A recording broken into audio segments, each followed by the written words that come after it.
Hello, boys and girls. This is Aunt Miriam's Corner, and our today's story is entitled Adam's Last Birthday. When that little boy Seth was born, Adam was 130 years old. That sounds very old to us, but it wasn't old in those days. Indeed, Adam was then only at the beginning of his life. He lived 800 years after that. It may seem hard to believe, but on Adam's last birthday, he was 930 years old. If he had had a birthday cake, as you do, with candles on it, what a sight it would have been. Perhaps you are saying nobody could have lived that long. But wait a minute. Remember, Adam was the first man created by God Himself on the sixth day of creation.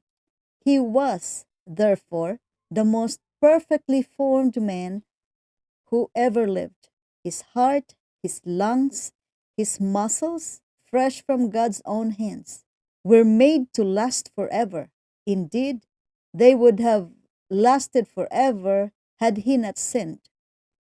But for his one sad mistake, he could have eaten of the tree of life and lived on and on and on. Besides, in the beginning of the world's history, there were none of the diseases so common now, which cause so many people to die very young. For hundreds of years, Adam probably never knew what it was to be sick. Most likely, he never had a cold, or mumps, or measles, or chickenpox, or even a toothache. So wonderfully had God made him that he kept his marvelous health and strength for most of his long life. Long life! Only old age weakened him, causing him at last, as God warned him in Eden, to lie down and die, and so return to the dust from which he had been made. Now, if Adam lived to be over 900 years old, so I am sure he did, then he must have seen not only his sons grow to manhood, but also his grandsons, his great grandsons, and his great great grandsons.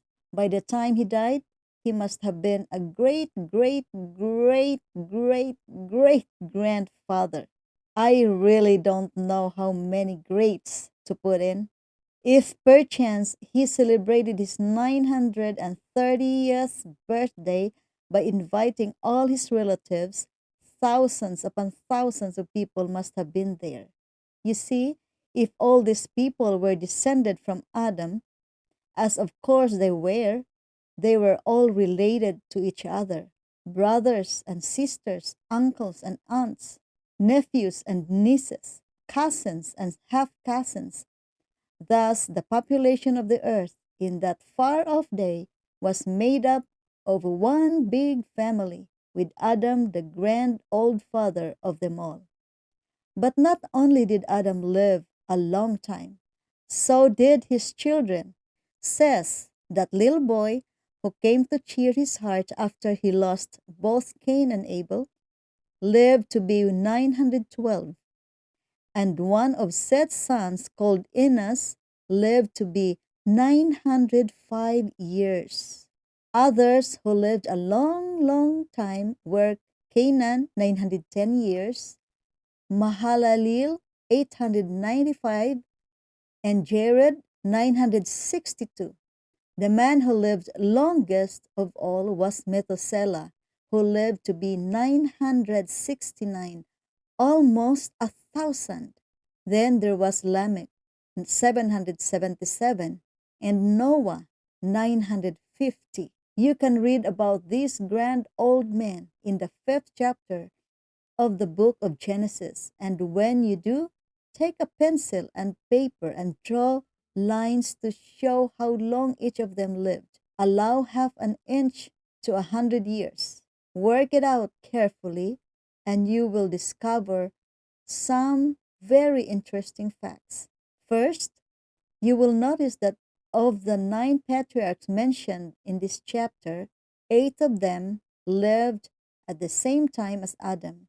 Only Noah never saw him. Second, you will see that two of them, Methuselah and Lamech, not only knew Adam personally, but lived almost to the time of the flood. Third, you will see that Noah was 600 years old when the flood came and lived 350 years after that. And what does this mean? It means that everybody in those far off days must have been known about the story of creation. Everybody must have known about Eden and God's wonderful goodness to Adam and Eve in that glorious garden He made for them. Everybody must have known too about their temptation and fall. And most important of all, everybody must have known about God's promise to redeem and restore all that Adam and Eve so carelessly threw away.